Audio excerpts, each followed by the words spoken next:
Meth became my everything. So, of course, in order to have satisfaction while doing meth, I had to get a girl. And she had to be doing the same thing. The reason why I say today that I'm never going to turn back around to drugs because there's no option. Soon I started doing K2 and meth. And I wasn't necessarily getting high, but I was getting numb. I wasn't necessarily getting anything out of it except liking the feeling of being numb. I lost my job. I lost my girl. I lost my house. I lost whatever friends, good or bad. I lost my children talking to me.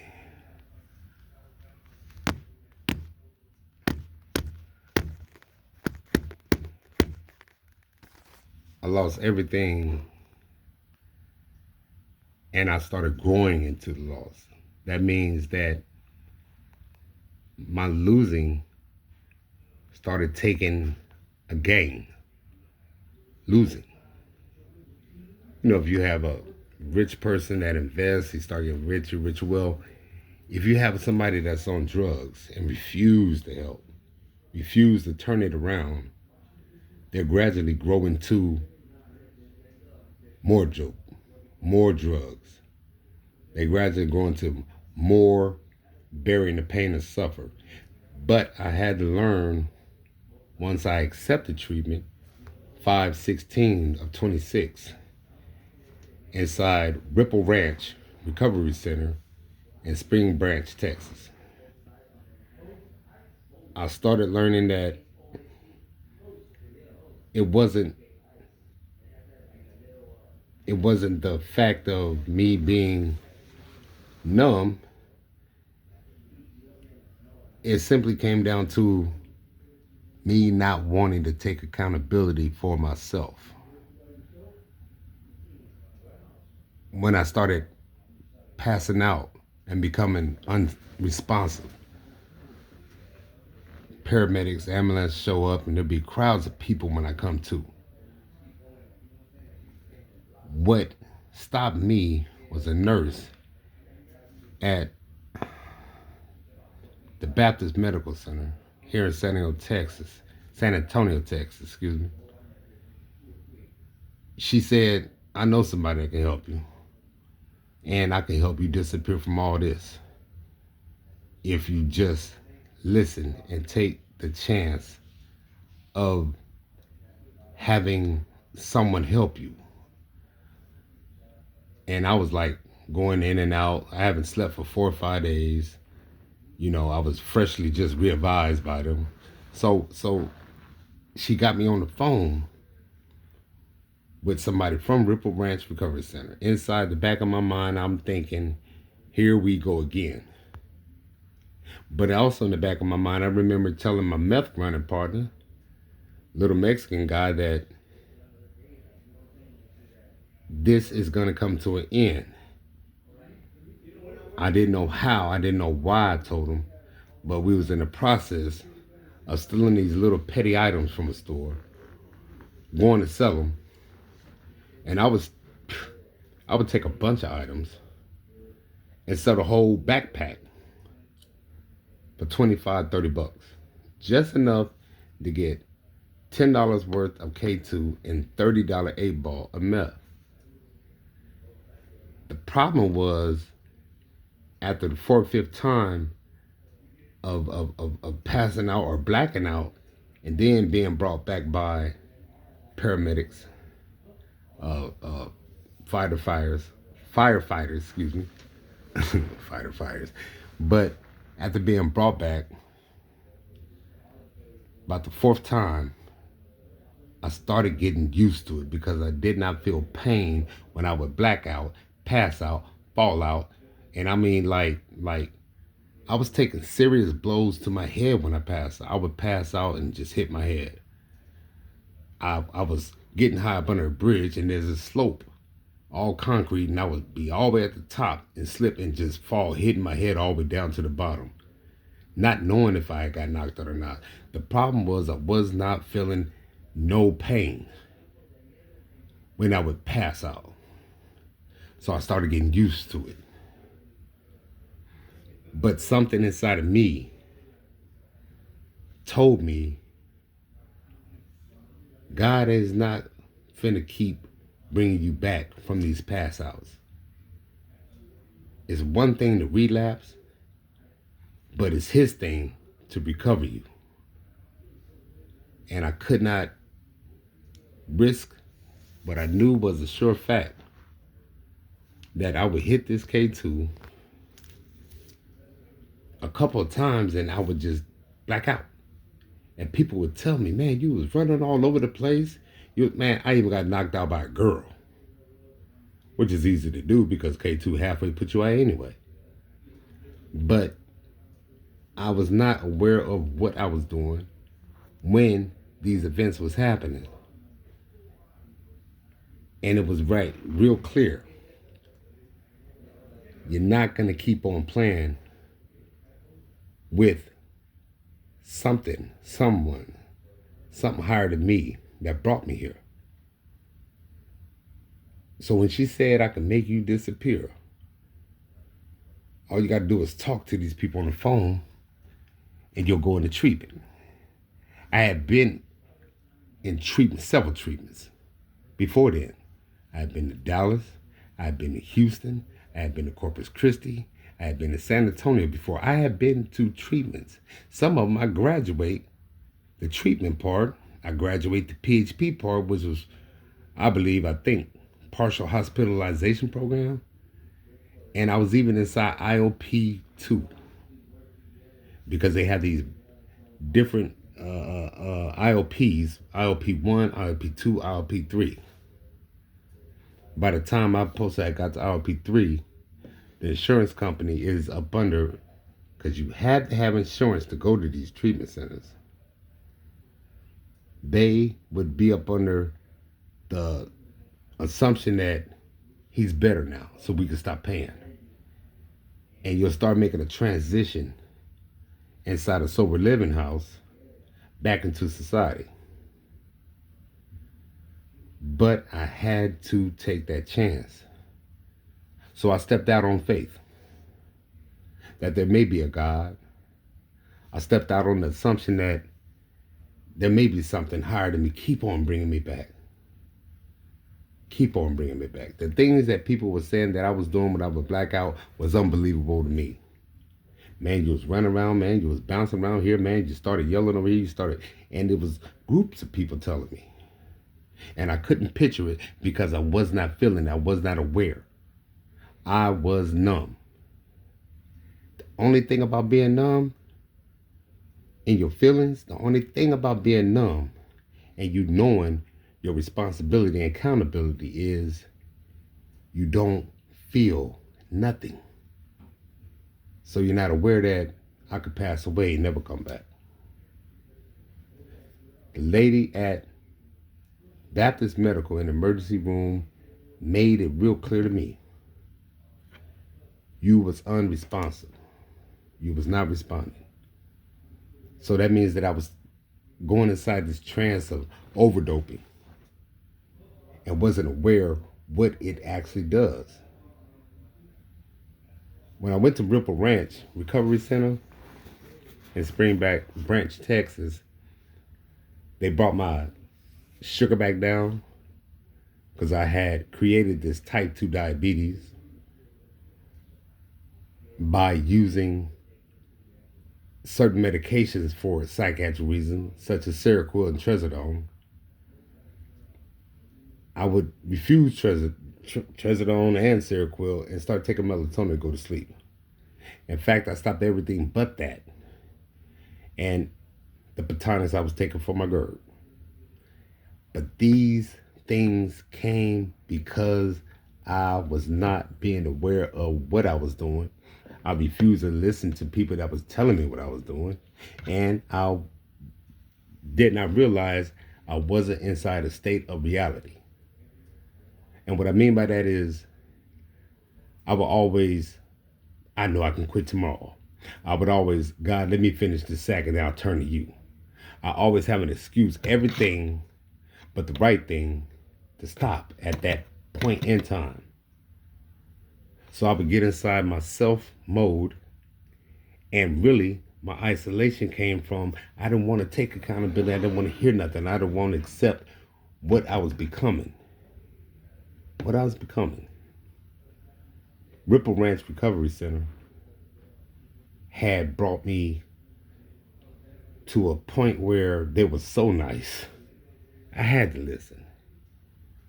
They was cutting rules, corners, and they was cutting the whole process of being stern, strict towards us and towards me, and they would let me get away with small things, but they'll come back around the corner with something bigger, and they'll push me through. They'll push me through. I never had that kind of treatment. I never had that kind of things, and I had it from mostly, Caucasians that worked there, that was in the program themselves there. That man I met in 2013 was named Steve Sheridan. Inside 2014, he became my pastor. And my church home was Empty Tomb in South Omaha, Nebraska. He started a business in Bellevue, Nebraska called New Life Thrift. And I can't shake him out of my mind no more than I can shake the picture of my little brother and me inside our church shoe with the afros and the hard shoes. Them kind of shoes when you get home, you better take them doggone shoes off, take your clothes before you go outside, or I'm going to beat your butt. When I, today, start thinking about them things, I often try to find out where did I go wrong at? Where did things take a turn at? And I started messing up. But inside this treatment, they brought out the shame. They brought out the guilt. They brought out the isolation. I had to work on self-pity. I had to work on I'm a victim. When a person, oh, it's your fault, your fault, your fault, your fault. I'm the victim. So I ain't got to do what you say. They start making them excuses. Everything but reading the Bible and following the footsteps of God, which inside the 12 steps, number 3, they call them a higher power, which is God, or what you believe, they say. I met this pastor here at Mastermind, Dr. P is who we call him. They from Nigeria, him and his family. And they spoke inside a way that I did not have to fear no more. I did not have to continue beating myself in the head, wondering what happened, what went wrong, how come I was the problem, how come, and just how come. I could never get past how come. But when I start getting into the word, the scriptures, I was running into things like the scripture John 1:9, where I did not have to fear because somebody else is here. I started getting taught by the Dr. P, Pastor Dr. P, that in Matthew 10, Jesus sent his disciples out into a bewildered state of people to preach the word and bring them to the harvest. There's this big harvest, but there ain't that many laborers. So I became a laborer, which I am today. And when I see what I saw today during reach out, I broke down. Every last one of the people that we passed food out to that was homeless. They were broken. The spirit was just drenched out of them. I see myself in every last one of them. I seen a man laying on the side of the ground, and one of the assistant manager here at the house had took him a pair of pants to put on. He had been knocked out on the ground, sleeping during the whole thing. Didn't get up to eat. Didn't. I think he just wanted a place that he was safe at to go to sleep, because you can do a bunch of ripping and running, screaming and yelling, and your body was shut down where you stand. It was shut down, and you'll go to sleep just where you at. And it's unforgiving when you're homeless here in San Antonio, because people just steal from you. Your best friends steal from you and come back in your face with your stuff on. You start to smell like the filth that you've been swimming in. What I mean by that is, I even remember being in trash can, what they call dumpster diving, for food, for items that I could take to the pawn shop, for anything. I was dumpster diving so much that if wasn't nobody looking when I came out the trash can, I just laid by the trash can and went to sleep, hiding behind the trash can. After a while, I started smelling like the trash can. And it wasn't long before then, my clothes, my shoes, my backpack, my shirt, and if I had a hat, my hat smelled like that trash can. People was getting on the bus. And I heard a young lady say one time, "He stink," to her husband. I didn't respond to it because I stunk. I didn't have nothing to say, but I stunk. I knew that something was inside of me that was coming out of me, slowly but surely, and it stunk. So I knew I had something going on inside of me. And it was up on all this crust that I had packed it in with. Ripple Ranch Recovery broke that crust. They didn't break it with meanness, they broke it with kindness. They didn't break it with hostility, they broke it with passion. They didn't break it with blaming and pointing the finger at me. They broke it by teaching me that I was the one that was pointing the finger at myself. The voices I heard inside my head, they wasn't voices from mental health. They wasn't voices from this, oh, I hear voices type of stuff. They were voices that was inside of me that was God and the devil. They'll cuss me out. I'll cuss myself out. People hear me. Like, man, this man going insane over here. He's crazy. Come on, kids, get away from him. They would like tell me all this bad stuff.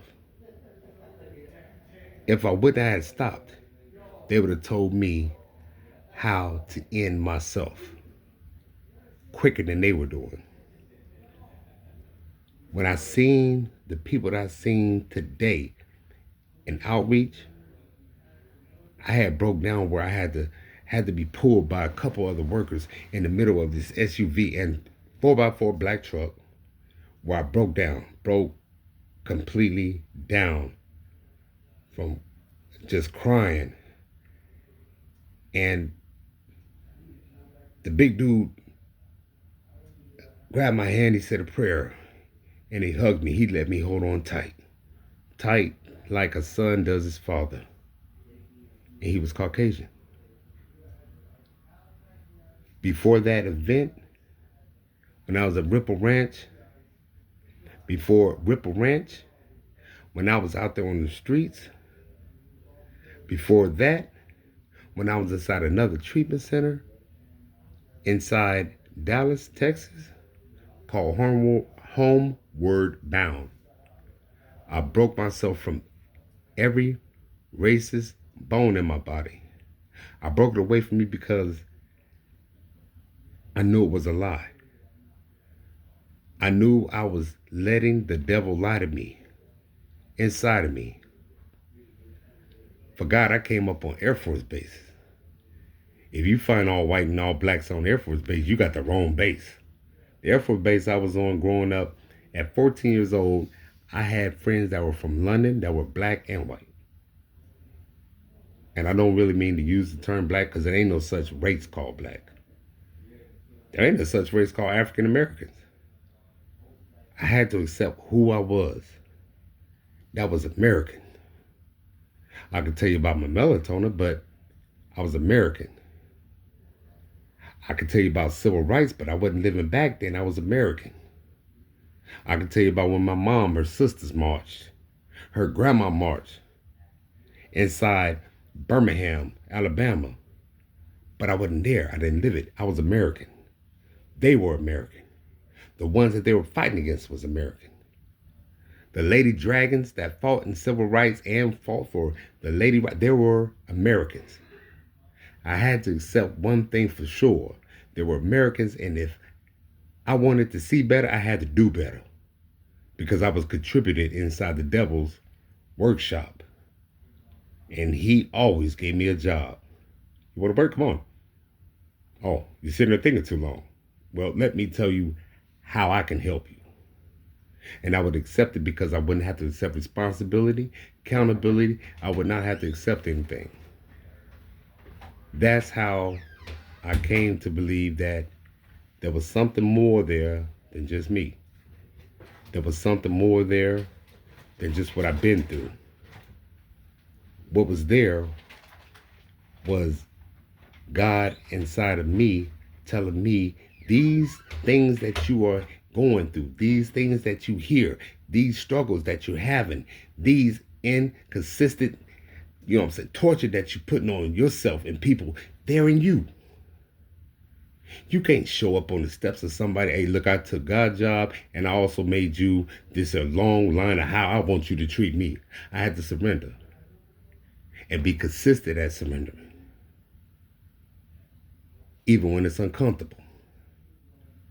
I had to find out inside of me there's deep, deep, deep rooted love beyond evil inheritances, beyond what you've been through as a child, beyond who you are today. The only thing that I could say about who I was today is I was breathing a different life. Today, I am breathing a different master. And it's only one, and he's very jealous. Today, I have to be what God intended for me to be. That brought me through all this filth, all this slimy, grimy, unreasonable insanity. Insanity is doing the same thing over and over again with no result. That don't sustain you. I got stability now. I may not be able to tell you everything that a man with stability is supposed to have, but I can tell you what this man God made is pushing me towards. I have to start waking up myself, and God will make me awoken. I had to start thinking that it's not just you out here. You have a helper called the Comforter. You have a helper called Jesus. You have a creator called God. I had to start reaching out to not only just somebody because they're hungry, thirsty, ain't slept in a few days, smell drunk, look drunk, act drunk, and homeless. I had to reach inside them people and pull me out in order to get past the pain, in order to have full joy inside the work God gave me. I may not agree with everything, but I will agree on one thing. He was on time. Every time I called him inside my disturbing actions, I always called him to forgive me. I always called him to fix something. I always called him to, man, make this go away. And I would look at my watch on my wrist, which is broke too, and I was always stuck inside the time it was before. And I would call him late. He ain't coming. He late. He ain't coming because I ain't nobody. He ain't coming because he don't love me. No, he ain't coming because he ain't on my watch. And my watch don't have time because it's broke. The watch inside your mind today,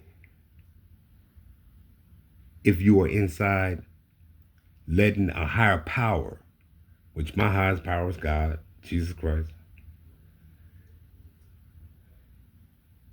that simply means I may have to wait. It may not be the best situation I'm in, but I got to believe you're going to pull me through. I have to keep faith because I haven't kept nothing else. I told you what I lost. You don't have to be in pain no more, Anthony. You don't have to hate your first and last name when you hear it, Anthony. You don't have to worry about getting whippings, Anthony. I'm going to send you a ship because you're stuck on the island of your past and you're stuck on the island of your mind. I'm going to send you a ship to save you. If you don't get on that ship, you can't blame me for not being on time.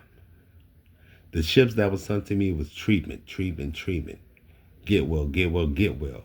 I had a therapist in Ripple Ranch that called my pastor, Steve Sheridan, in Omaha, Nebraska. He told us simply, we could talk about Anthony, but I don't need no updates. I need him to complete treatment. The worst thing you could do for a person that is stuck inside his wrongdoing and his lower self is enable him with your passion. Enable him with your mercy. Once you have created this monster down inside the crust that you packed on top of him and you got to break that crust up, he'll come out. He's going to make you feel like I'm real anxious. He's going to have you going through anxiety. He's going to have you not sleeping. He's going to keep bugging you, keep knocking. But once you get into the word, while you get inside your sobriety, you start feeling like, I ain't got to listen to you no more. You talk too much. I ain't going to tell you get out of my head because you live there. You're part of me when I'm inside my sinful ways. But I don't have to participate inside anything that the devil has for me. I don't have to participate and block out reality with drugs, alcohol. There's people who talk to me today. How you doing? If I'm smiling, and one thing about smiling and having a good appearance, for me, I was told by a brother named Vince Johnson inside the lockup unit inside Anamosa in Iowa. I was told by him, look, when you get up in the morning, wash your doggone face. You won't be so ugly. And it stuck in my mind. There's things that stick in my mind because God stuck them there. He hung them up like a picture. I'm starting to understand my cortex.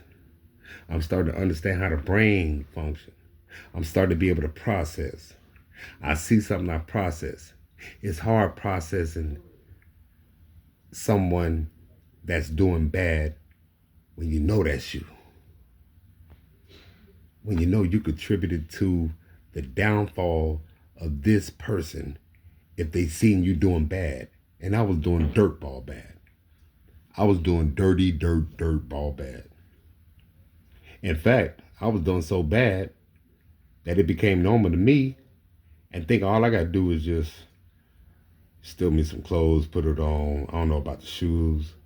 I might steal me a pair of shoes, put them on, but I don't know about the funk coming off my feet.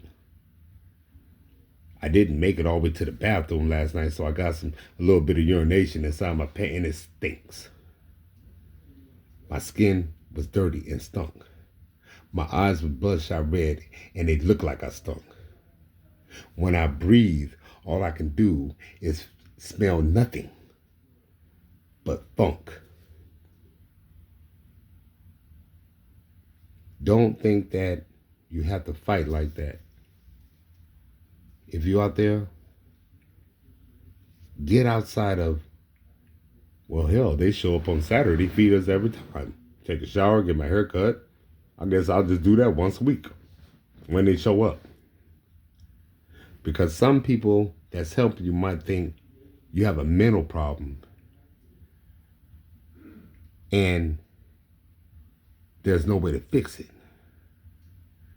Most people that was in my situation, that was homeless and on drugs, don't necessarily have a mental problem.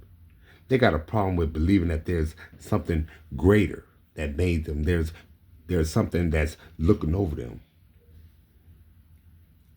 Today, doing outreach here in San Antonio, Texas, I went to a spot that I'd never been being homeless. It was off in the cut.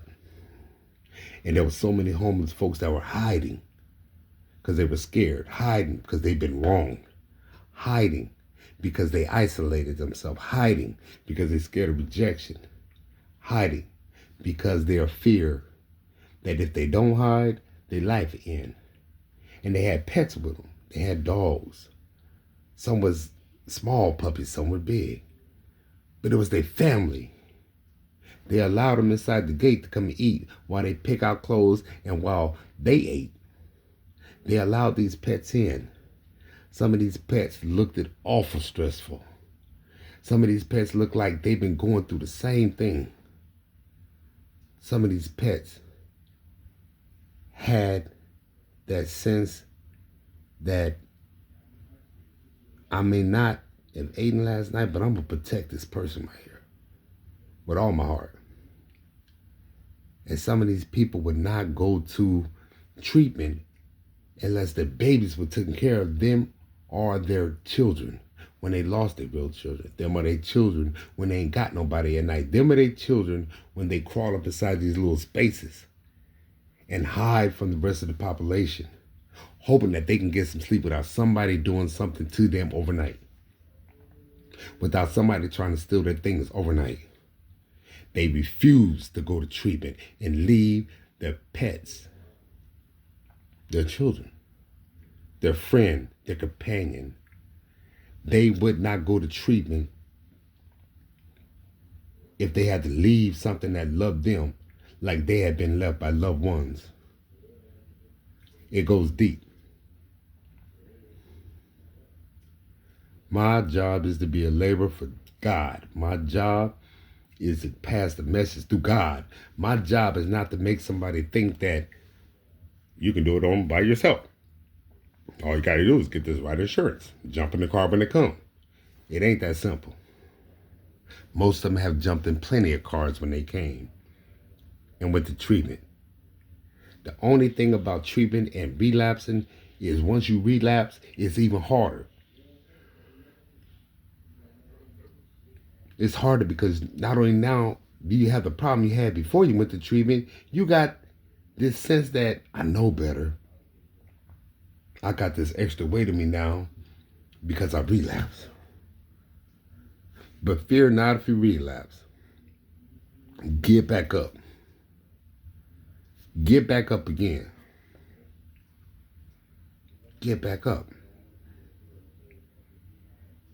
God is going to get you up. He's going to let you get up. Don't keep playing with him, but he's going to let you get up. The Sober Living Home I'm in at Mastermind, there is 6 rooms, about 12 guys. It's a big home. And this is the biggest group of guys I've seen trying and struggling and trying to get it right that I ever seen in any group home situation, from a child to an adult. I never seen a group of guys that was so eager to just do right, to feel right. Do right because there's no option about doing wrong.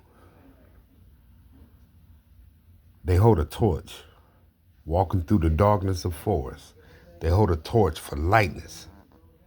And God is at the end of that.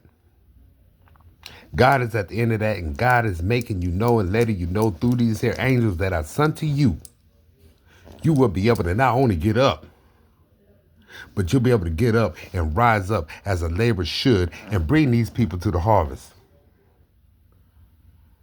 It's your job to figure out what the harvest is.